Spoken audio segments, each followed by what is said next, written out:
السلام علیکم ورحمۃ اللہ وبرکاتہ۔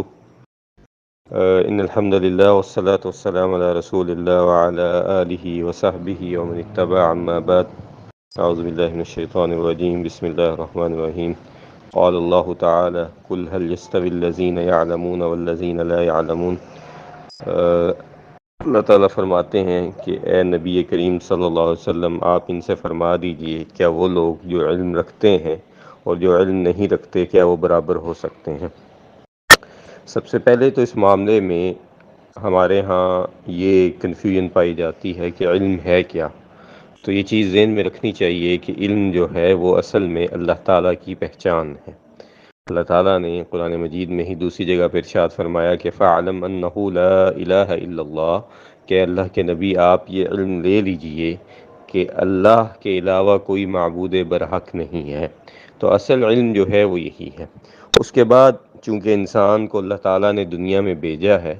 اور اس کے لیے اس چیز کو حلال اور جائز کر دیا کہ وہ اپنے رزق کے لیے، اپنے کھانے پینے کے لیے اسباب کو تلاش کرے،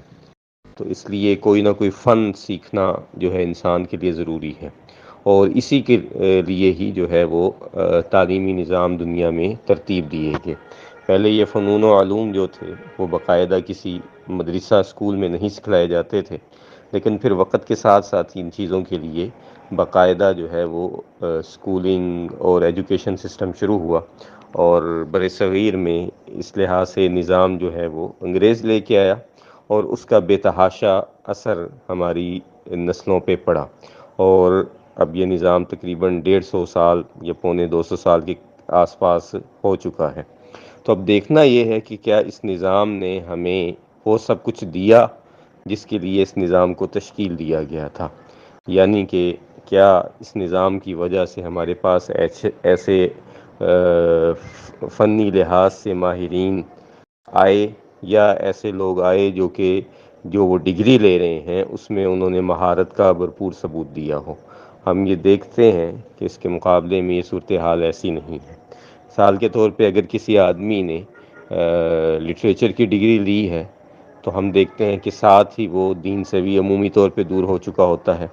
اور وہ اخلاقی لحاظ سے بھی بدتر ہو چکا ہوتا ہے۔ دوسری طرف اسی طرح اگر کسی نے سائنسی علوم میں ڈگری لی ہے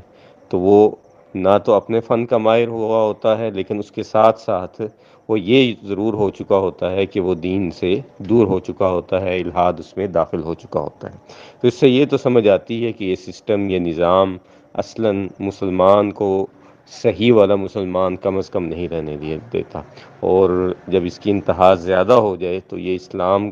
سے بھی جو ہے وہ انسان کو نکالنے کا سبب بن جاتا ہے۔ اور جیسا کہ یہ مشاہدہ رہا ہے، ایسے کئی افراد اگرچہ یہ نہیں بتاتے کہ وہ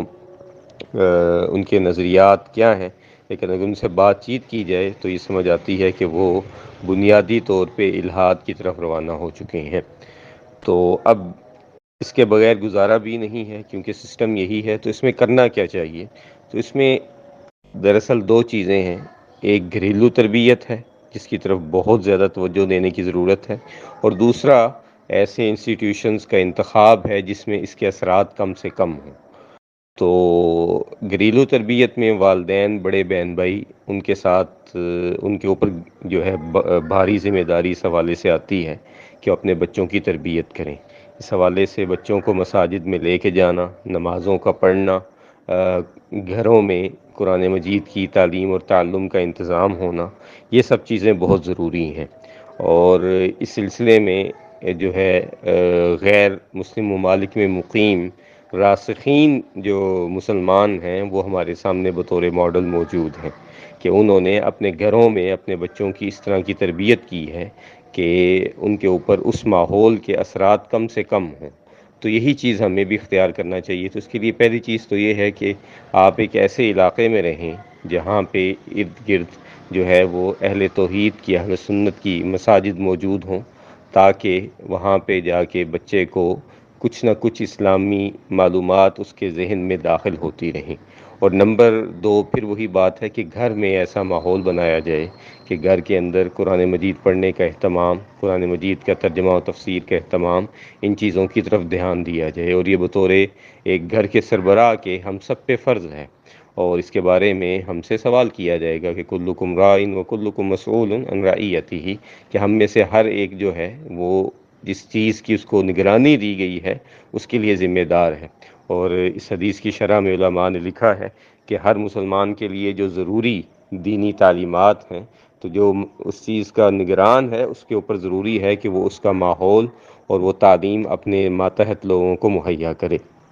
اور اس کے بعد اسی طرح دوسرے نمبر پہ احادیث نبویہ کا اہتمام۔ ہمارے ہاں بہت سے لوگ جو ہے قرآن مجید کا سادہ ترجمہ وغیرہ تو پڑھا دیتے ہیں، لیکن اس کے بعد اس کی تفسیر اور اس کے مطابق احادیث نبویہ کی تعلیمات کو یکسر پیچھے کر دیتے ہیں، اور جس کی وجہ سے انکار حدیث یا پھر کئی بار جو ہے وہ قرآن مجید سے ہی آدمی پیچھے ہٹنے لگ جاتا ہے، کیونکہ قرآن مجید اس وقت تک نہیں سمجھا جا سکتا جب تک اس کے ساتھ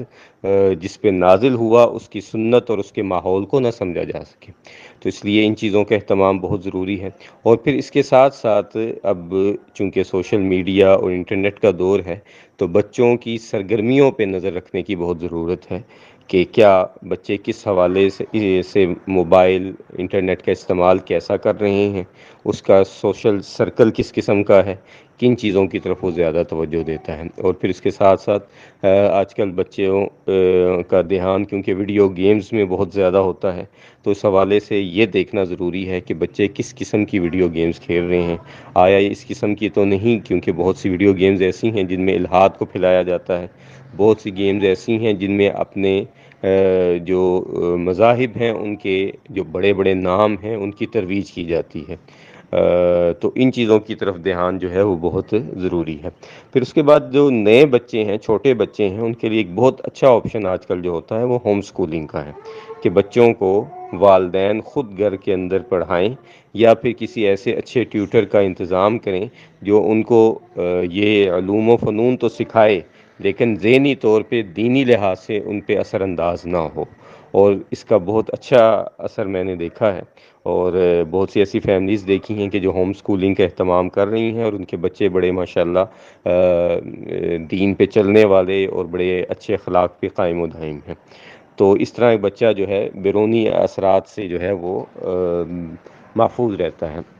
تو اس کے باوجود اگر داخل کروانا پڑے تو کم از کم یہ کیا جائے کہ ابتدائی بچے کو جو کلاسز ہیں وہ نہ کروائی جائیں، اور پھر اس کے بعد جب وہ ٹین ایج میں پہنچے تو تب اگر داخل بھی کروایا جائے تو اس پہ گہری جو ہے وہ نظر رکھی جائے۔ اور دوسری طرف لڑکیوں کے حوالے سے تو ہر ممکن یہ کوشش ہونی چاہیے کہ کم از کم اگر لڑکی کو پڑھانا بھی ہے تو اس کا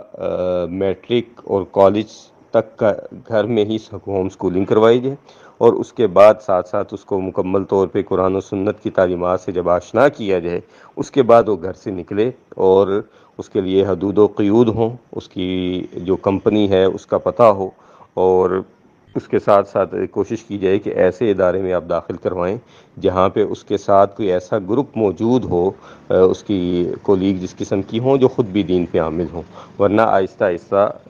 پردہ، نقاب، دینی حمیت، نماز کی پابندی یہ چیزیں چھین لی جاتی ہیں۔ تو یہ میرے خیال میں ہوم سکولنگ آج کل اس لحاظ سے بڑی بہتر ہے۔ تو اس کے ساتھ ساتھ ایسے سکول جن میں ایسے اثرات کم سے کم ہوں، جیسے ایک سکول چین ارد گرد جہاں پہ دار ارکم موجود ہے، اگرچہ ان کی تعلیمی معیار اتنا بہتر نہیں ہے لیکن کم از کم ایسے اثرات سے بچے محفوظ رہتے ہیں۔ تو یہ دنیاوی لحاظ سے اس کے کچھ حل ہیں۔ دینی لحاظ سے بہرحال اس پہ سب سے بڑی ذمہ داری والدین پہ ہے، کیونکہ جب تک بچہ بالغ نہیں ہے یا جب تک بچہ بالغ ہونے کے بعد بھی والدین کے کفالت میں ہے تو اتنی دیر اس کا اچھے برے کا جو اجر ہے وہ والدین کو پہنچنا ہے۔ تو اس میں بڑا جو کام ہے اور سب سے اہم ذمہ داری ہے وہ والدین پہ ہے۔ تو میرے خیال میں اس کی طرف سب سے زیادہ جو ہے وہ توجہ دینی چاہیے، اور خود والدین کو بھی اس لحاظ سے مسلسل دینی علماء اور دینی لوگوں سے ان ٹچ رہنا چاہیے۔ اگر خود والدین ہی ان چیزوں کو نہیں جانتے تو ظاہری بات ہے کہ وہ اس چیز پہ ہم عامل نہیں ہو سکتے۔ تو